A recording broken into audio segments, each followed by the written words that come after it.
na andito po kami sa Fairview Terraces at may kakainan tayong bagong kainan. Pa, magsasanggip po ba tayo? Hindi tayo magsasanggip, doon lang sa kaya ng budget natin. Bale may bagong tindahan ng kwek-kwek.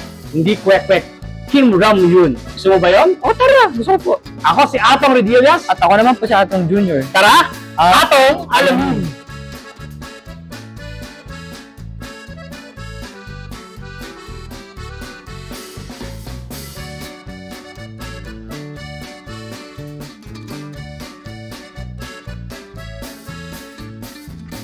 Ang unang gagawin, dapat pipili ka muna ng noodles.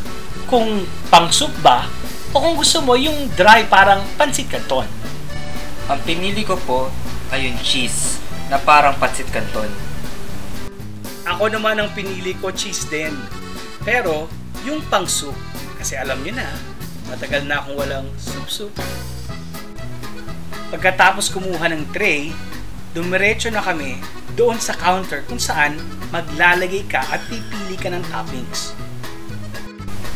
20 pesos naman po kada toppings.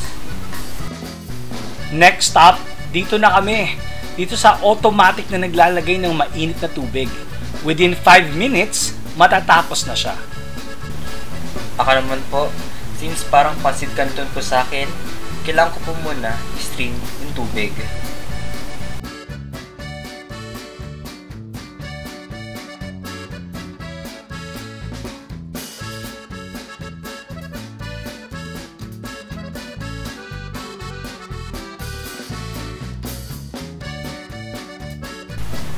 Tapos niyan, syempre, atong kainin.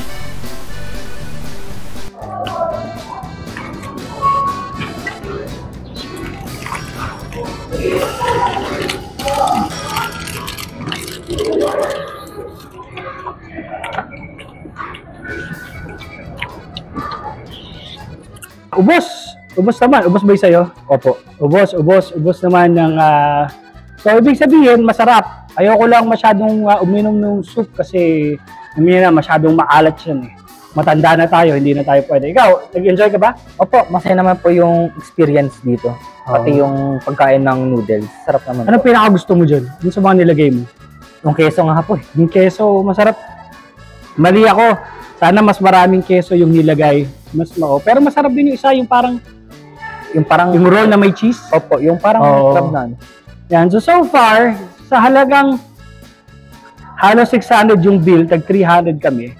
Kumbaga sa mahirap, mahal, sa middle class parang normal na kinakainan, pero para sa mayaman, mura siya.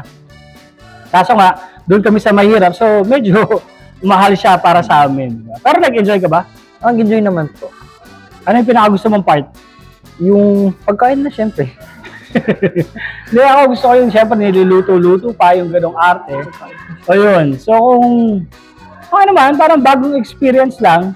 Kaya lang nakakain na kasi ako sa mga teppanyaki ba yun? O teppanyaki na mas maraming sauce, no? Pero yung bilis, 5 minutes and all, okay naman siya. Ikaw, marirecommend mo ba ito sa mga kaklase mo? Oo naman, lalo na kung may gadid kayo. Lalo na uso yung mga ano ngayon. Pwede. Panalo naman po. Panalo. O, yan. Try nyo dito. Ang pangalan ito, Kim Ram yun. Opo. Yan, Kim Ram yun. Hanggang po sa susunod. Like, comment, share, at subscribe.